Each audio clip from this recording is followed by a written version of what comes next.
Okay, for my cranial nerve function videos, I'm doing cranial nerve 9, which is the glossopharyngeal nerve, and cranial nerve 10, which is the vagus nerve. So the glossopharyngeal nerve has both sensory and motor functions, with the sensory portion being responsible for taste on the posterior aspect of the tongue, and the motor portion being responsible for swallowing and speaking. The vagus nerve has both visceral and skeletal muscle branches.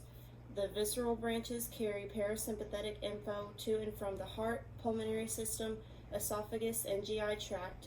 The skeletal muscle branches carry motor info to the muscles of the larynx, pharynx, and upper esophagus, and it is responsible for swallowing and speaking. Together, they are both responsible for the gag reflex and the swallowing reflex. The glossopharyngeal nerve, or cranial nerve 9, connects to the brain stem at the upper medulla, travels through the base of the skull at the jugular foramen, and ends at the mouth in the mucus glands, palatine, tonsil, and the base of the tongue. Cranial nerve 10, or the vagus nerve, is the longest cranial nerve.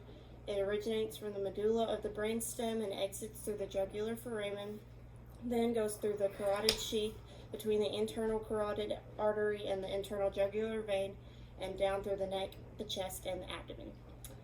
So first, I'm going to start by just testing the sensory portion of the glossopharyngeal nerve.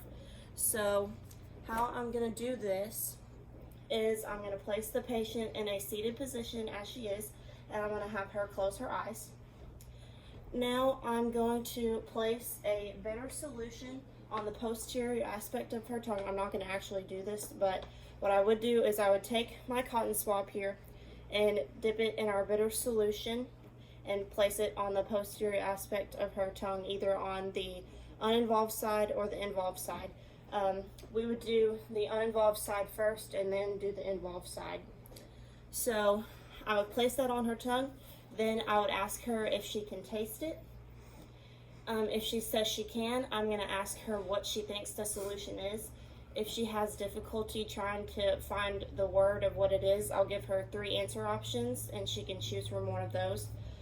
If she can't taste it on one or both sides, then that is an impairment. A lesion of cranial nerve 9 would indicate a lack of gag reflex or asymmetric elevation of the soft palate. For the second screening, we're going to test the motor functions of both the glossopharyngeal nerve and the vagus nerve. So the first part of the screening, what I'm going to do is take either a cotton swab or a tongue depressor, and I'm going to ask the patient to open her mouth, and I'm going to slightly swipe this across her throat and try and elicit a gag reflex. I'm not going to actually do that either, but that's what I would do if we were in a real situation.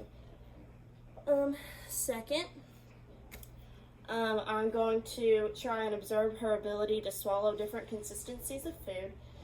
So all of the consistencies that we have our pureed food, we have cookies for our hard, solid food, some marshmallows for something soft, and then we have some thick liquid, our syrup, and some thin liquid, which is our water. So I would have her swallow those one at a time, and I would observe her ability to swallow them, making sure to check for difficulty swallowing, which is also called dysphagia, and then make sure that she's not aspirating, coughing, trying to clear her throat, or if she has a wet vocal quality.